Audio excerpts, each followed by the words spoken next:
Okay. Hi everyone.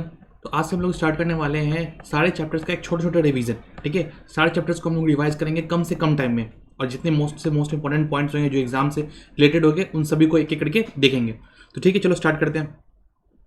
Breathing and exchange of gases से देखो, अगर बात करते हैं सबसे पहला टॉपिक आता है हमारे पास कौन सा? सबसे पहला टॉपिक आता है हमारा, ठीक है, बेसिक्स वाला पोर्शन। ठीक है, बेसिक्स वाला पोर्शन या फिर जिसको तुमको इंट्रोडक्शन पार्ट। अब देखो, इससे अगर क्वेश्चन आएगा अगर तुमको कभी भी एग्जाम में, तो तुमसे पूछता क्या है, एनिमल ग्रुप्स कौन सा है। ठीक है, एनिमल जो ग्रुप्स होते हैं बेसिकली पॉलीफेरा, सिलेंड्रेटा, ठीक है, उन सब के बारे में एनिमल ग्रुप्स, और इसका स्ट्रक्चर कौन सा है, इसके पास जो रेस्पिरेटरी स्ट्रक्चर है, ठीक है, रेस्पिरेटरी स्ट्रक्चर जो है उनके पास कौन कौन सा है। तो ये जनरली क्वेश्चन पूछा जाता है एग्जाम में। तो देखो एक एक करके हम लोग सबका देख लेंगे, ज़्यादा ईजी है, बहुत ईजी है। देखो स्टार्ट करते हैं प्रोटोजोआ से। देखो प्रोटोजोआ, पॉलीफेरा, सिलेंट्रेटा,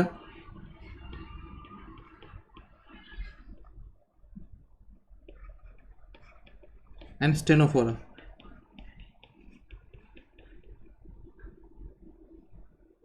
ठीक है, ये सब के सब किसी तरह बॉडी सरफेस से करते हैं रेस्पिरेशन। ओके, इनका कैसा है, बॉडी सरफेस के थ्रू है। दूसरा देखो प्लेटी हेलमिन्स, शॉर्ट टर्म यहाँ पे, ठीक है, एंड अकेले हेलमिंथ,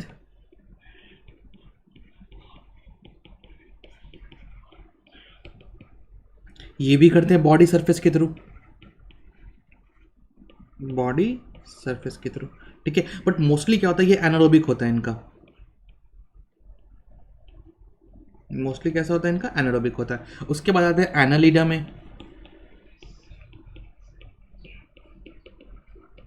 देखो तो एनालिडा जो करता है वो क्या कैसे करता है, एनालिडा क्यूटेनियस रेस्पिरेशन करता है, यानी स्किन के थ्रू रेस्पिरेशन करते हैं। ठीक है, क्यूटेनियस रेस्पिरेशन करते हैं थ्रू स्किन, जिसको बोल लो तुम सिंपल। ठीक है, I hope this is clear. Generally इनका स्किन कैसा होता है, जनरली स्किन कैसा होता है, मॉइस्ट होता है। ठीक है, हल्का सा मॉइस्ट स्किन होता है, अर्थवॉर्म टाइप का। ठीक है, अब आते हैं फोर्थ, उसके बाद आता है ऑर्थ्रोपोडा। ऑर्थ्रोपोडा, अब ऑर्थ्रोपोडा में देखो बेसिकली जो होता है वो क्या होता है, उनके पास होता है बुक लंग्स होता है। उनके पास क्या होता है, बुक लंग्स होता है, जिसके अंदर वो क्या करते हैं, रेस्पिरेशन करते हैं। उसको बुक गिल्स भी कहते हैं एक तरीके से, एक कुछ में बुक गिल्स भी मिलता है, और ट्रैकिया भी मिलता है कुछ ऑर्थ्रोपोडा के ऑर्गेनिजम्स में। ठीक है, इट इज क्लियर। उसके बाद आता है कि इसमें मोलस्का में, तो मोलस्का में जनरली क्या होता है, गिल्स मिलता है। मोलस्का में जनरली हम लोग को क्या मिलता है, गिल्स मिलता है देखने को। ठीक है, फिर आता है इकाइनोडर्मेटा। इकाइनोडर्मेटा, इनमें जो होता है रेस्पिरेटरी स्ट्रक्चर उसको कहते हैं ट्यूब फिट। ट्यूब फिट या फिर उसको कह लो तुम बॉडी सरफेस कह लो। ठीक है, दोनों से होता है इनका। उसके बाद आता है हेमिकॉर्डेटा। ठीक है, हेमिकॉर्डेटा में होता है गिल्स, इनके पास भी गिल्स।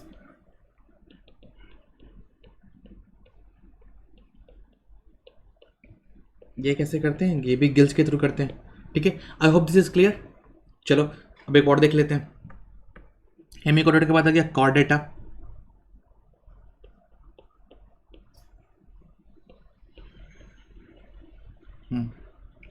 देखो कॉर्डेटा में बेसिकली क्या होता है, बहुत कुछ रहता है कॉर्डेटा में। इनके पास क्या होता है, फेरेंगियल वॉल होता है।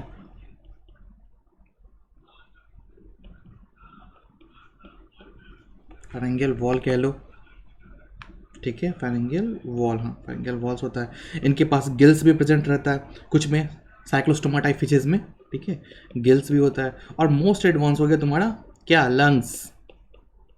ठीक है, और देखो कभी कॉर्डेटास के अंदर एम्फीबियंस भी ना आते हैं। तो अगर एम्फीबियंस के बेसिकली बात करो, एम्फीबियंस के बारे में बात करो तो एम्फीबियंस, ठीक है, एम्फीबियंस के बारे में बात करो तो ये तीनों से रेस्पिरेशन कर सकते हैं।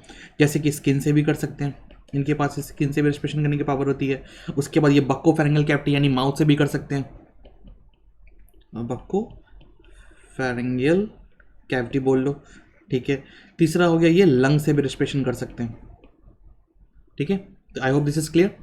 तो देखो यहाँ पर अगर बात किया जाए तो यहाँ से 3 पार्ट से क्वेश्चन पूछ चुका है पहले भी। तो देखो वो कौन कौन सा क्वेश्चन हो गया, तो पहले देखो ऑर्थ्रोपोडा से पूछ चुका है। ठीक है, तीसरा हेमिकोडेटा के बारे में पूछ चुका है। अब मोस्ट इंपॉर्टेंट यहाँ पे पूछा है, बार बार पूछा है, तो वो है इससे, कहाँ गया, कॉर्डेटा से। ठीक है, अब आते हैं एक और क्वेश्चन कभी कभी पूछा जाता है, वो पूछा जाता है क्या, एक तो हो गया एनिमल ग्रुप्स, और दूसरा उसका पिगमेंट, उनकी जो ब्लड है या फिर जो भी उनका जो स्ट्रक्चर है जिससे उनके गैस को ट्रांसपोर्ट कर पा रहे हैं। जैसे ह्यूमंस में क्या होता है, हेमोग्लोबिन के थ्रू, तो इनका पूछा जाता है रेस्पिरेटरी स्ट्रक्चर और दूसरा रेस्पिरेटरी पिगमेंट्स। ठीक है, पिगमेंट्स।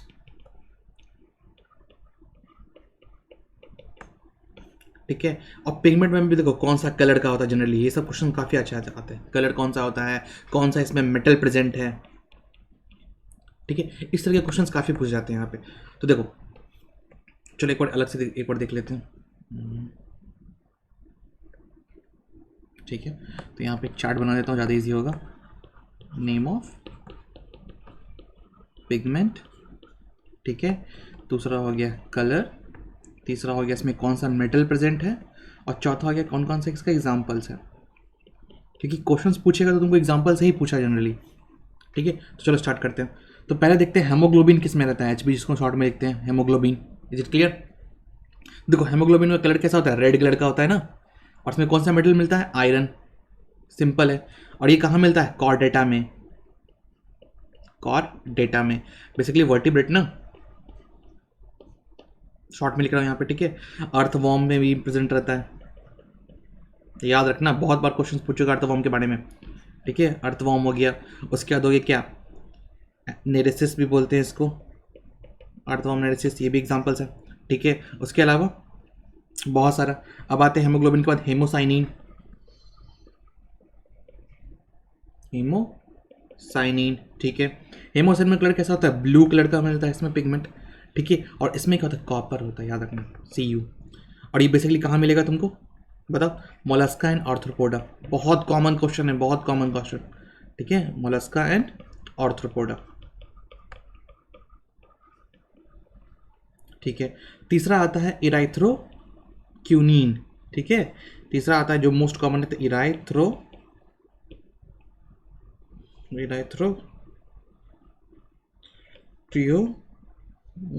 हाँ इराइथ्रोप्रियोनिन बोलते हैं उसको। ठीक है, इसका कलर भी क्या होता है, रेड होता है। ठीक है, इराइथ्रोप्रियोनिन का सेम पिगमेंट मिलता है, सेम मेटल मिलता है इसमें। ठीक है, आयरन, और इसका एग्जांपल हो गया लीच। देखो यहाँ पे ये आउट ऑफ सिलेबस है मानता हूँ, बट ये एग्जाम में एक बार पूछ चुका है। ठीक है, तो ध्यान रखना ये।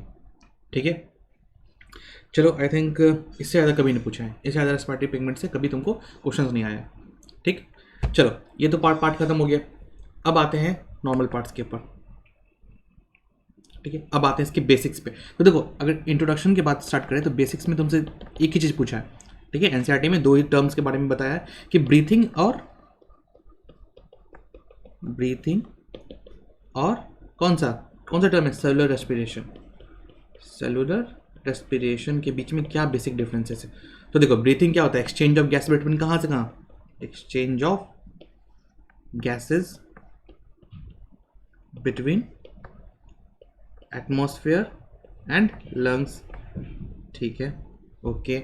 और सेलुलर रेस्पिरेशन में क्या होता है, ये भी एक्सचेंज ऑफ गैसेस ही है, बट किसके बीच में, तुम्हारे लंग्स और ब्लड के बीच में। ठीक है, इसी में होते हैं, शुगर का तोड़ते याद नहीं है, भूल गए, रेतो रिएक्शन करते हैं बेसिकली, शुगर प्लस ऑक्सीजन को तोड़ते हैं तो क्या निकलता है, CO2 H2O, और मोस्ट इंपॉर्टेंट जिसके लिए तो पूरा काम किए हैं, एनर्जी के लिए। ठीक है, यहीं पर ज़रूरत है सेलुलर रेस्पिरेशन का, ऑक्सीजन को लेके शुगर को ब्रेक करने का। ठीक है, तो यहाँ पे बेसिक डिफरेंस समझ में आ गया, I hope this is clear. चलो आप एक चीज़ और जान लो यहाँ पे, देखो कभी कभी एग्जाम्स में क्वेश्चन पूछा है तुमसे क्या, कि नॉर्मल रेस्पिरेटरी फंक्शन यानी कि नॉन रेस्पिरेटरी फंक्शंस क्या होता है। ये तो हमको पता है कि रेस्पिरेटरी पिगमेंट्स का या फिर रेस्पिरेटरी सिस्टम्स का हमारा मेन पर्पस क्या है, एक्सचेंज ऑफ गैसेस, बट इसका क्या होता है, कुछ अलग अलग पर्पसेस भी होते हैं, जिसको हम लोग बोलते हैं क्या, non respiratory functions, non respiratory functions of respiratory tract. Okay, बहुत सारे फंक्शंस हैं, तो एक एक करके तो देख लेते हैं छोटा सा। पहला हो गया ऑल्फैक्शन, स्मेल लेने में हेल्प करेगा ना, ऑल्फैक्शन अगर बात करते हैं स्मेल में हेल्प करेगा। दूसरा वोकलाइजेशन, बोलने में हेल्प करेगा। तीसरा डिफेंस मैकेनिज्म, डिफरेंस मैकेनिज्म होता है इसके पास। देखो हमारे लंग्स के पास क्या होता है, बहुत सारा सेल्स होता है, जैसे कि कौन कौन सा सेल बताओ, मैक्रोफेजेस होता है। लंग्स के पास क्या होता है, मैक्रोफेजेस होता है, मास्ट सेल्स होता है, मैक्रोफेजेस होता है और मास्ट सेल्स भी होते हैं, ठीक है। ये सब तो हो गया मेन मेन। कुछ और जान लो, एक छोटी छोटी चीज़ है, तीसरा हो गया। अब देखो दो तीन फंक्शन और है, देखो दो तीन फंक्शन और है, थर्ड फोर्थ हो गया तुमको। Maintenance of water balance, water balance को भी मेंटेन करने में हेल्प करता है, maintenance of water balance, maintenance of water balance, ठीक है। और पांचवा हो गया regulation of acid base, regulation of acid base balance, ठीक है। CO2 को एक्सपेल करने में हेल्प करता है ये तुमको, क्योंकि अगर CO2 ज़्यादा हो जाएगा तुम्हारे बॉडी में तो बेसिकली क्या होगा, तुम्हारा एनवायरनमेंट कैसा होगा बॉडी का, एसिडिक हो जाएगा ना, जो कि क्या किसी भी तरह से फेवरेबल नहीं है। आई होप यहाँ से क्लियर हो गया। ये तो हमारे बेसिक्स था, हमारा बेसिक्स क्लियर हो गया। अब आते हैं ह्यूमन रेस्पिरेटरी सिस्टम पे आते हैं। तो अब हम लोग क्या पढ़ेंगे, ह्यूमन रेस्पिरेटरी सिस्टम पे आएंगे। ह्यूमन रेस्पिरेटरी शॉर्ट में लिख रहा हूँ यहाँ पे, सिस्टम पे आएंगे। तो देखो ह्यूमन रेस्पिरेटरी सिस्टम के बारे में बात करते हैं, किसके बारे में बात करना होगा, हमको फर्स्ट बात करना होगा लंग्स के बारे में। तो चलो एक पिक्चर बना लेते हैं छोटा सा, ठीक है, एक रफ डायग्राम बना लेता हूँ, ठीक है, समझने में तुमको आसानी हो जाएगा। ओके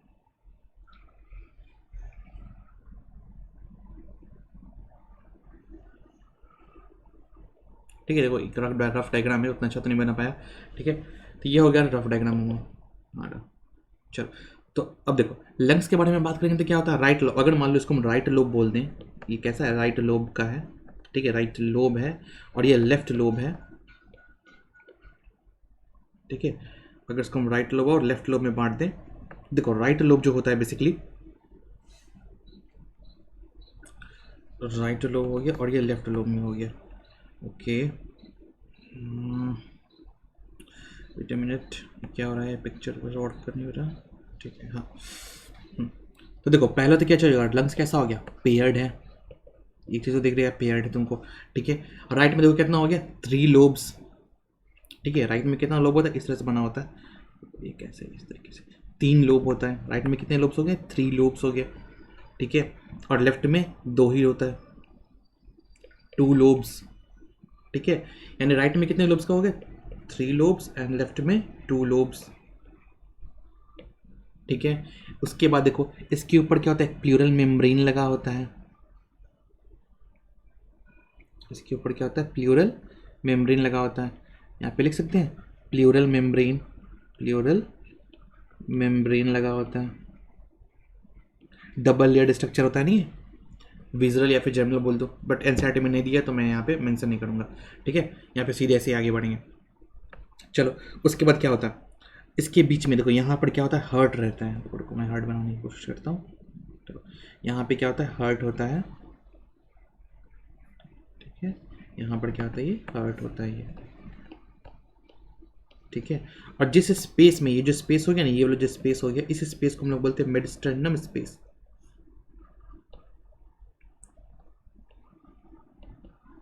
स्टर्नम, ठीक है। अब देखो यहाँ पर अगर बात करें तो यहाँ पर क्या होता है, इस रीजन के पास अगर एनसीईआरटी देखो तो एनसीईआरटी में यहाँ पे बना हुआ है इस तरीके से, और यहाँ पे छोटे छोटे कार्टिलेजेस रिंग होते हैं, इनकम्प्लीट कार्टिलेजेस रिंग, ठीक है। ऊपर में क्या होगा, चलो पिक्चर थोड़ा सा सही कर देता हूँ यहाँ पे, वो एनसीईआरटी के हिसाब से बन जाएगा, ठीक है। तो देखो ये इस तरीके से रहेगा और इसके ऊपर ये ऐसा रहेगा, एनसीईआरटी में दिया हुआ है, ठीक है, क्लियर। तो देखो ये जो रहता है, इस पोर्शन को क्या बोलते हैं, एपिग्लॉटिस, ये किसी भी फूड पार्टिकल को तुम्हारे ग्लॉटिस में एंटर करने से बचाता है, ठीक है, एपिग्लॉटिस, ठीक है, क्लियर। उसके बाद देखो ये जो पोर्शन हो गया, ये तुम्हारा हो गया लैरिंग्स वाला पोर्शन, ठीक है। ये हो गया ट्रैकिया वाला पोर्शन, ठीक है। उसके बाद देखो ये जो डिवाइड हो गया ना यहाँ से, इसको हम लोग बोलते हैं ब्रोंकस, ठीक है। उसके बाद देखो यहाँ पर नीचे में, नीचे की ओर एक ये लगा हुआ होता है, ठीक है, नीचे की ओर इस तरीके से इसको सपोर्ट, छोटा बड़ा बन गया, ठीक है, इसको हम लोग बोलते हैं डायफ्राम, इसको बोलते हैं diaphragm.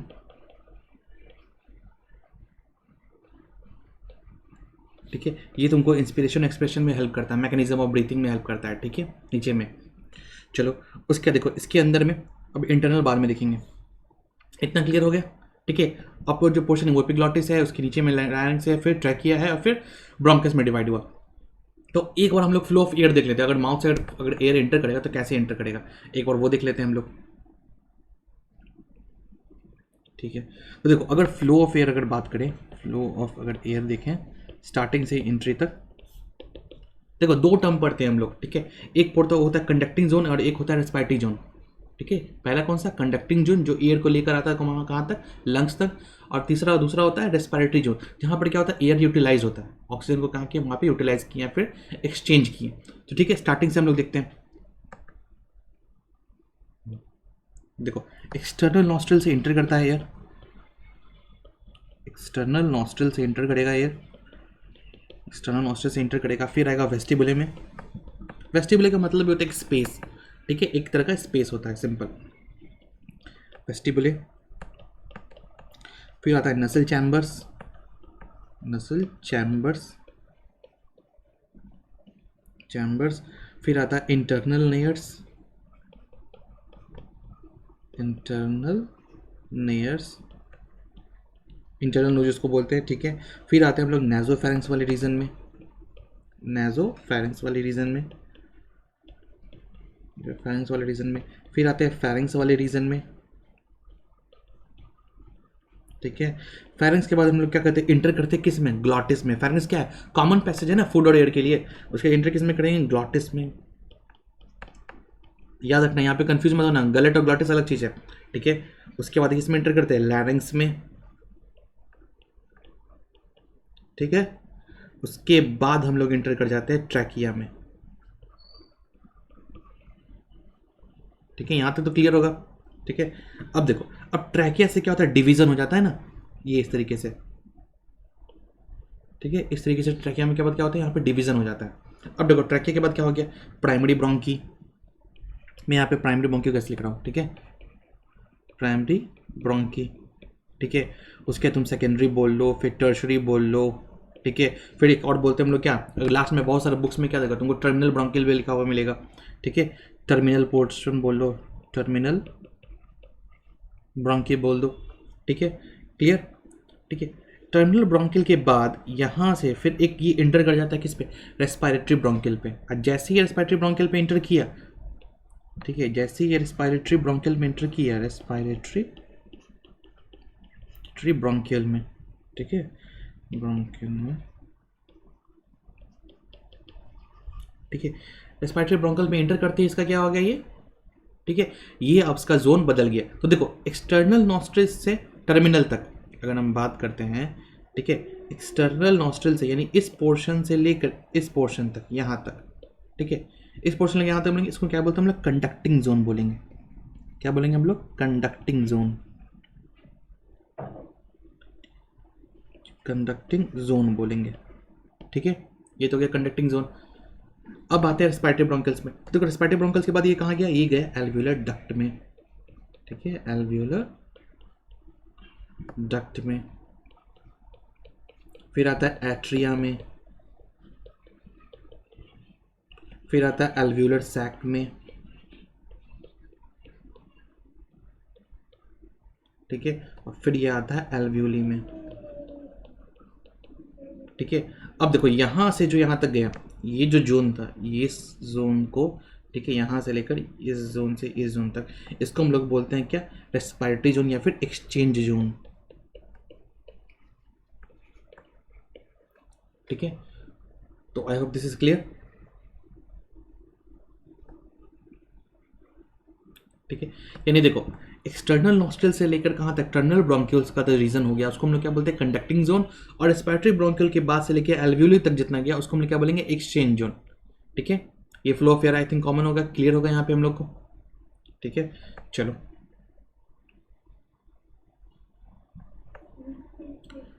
I hope this lecture is clear. ठीक है, तो इस लेक्चर के लिए इतना ही रखते हैं हम लोग। ठीक है, थैंक यू। है।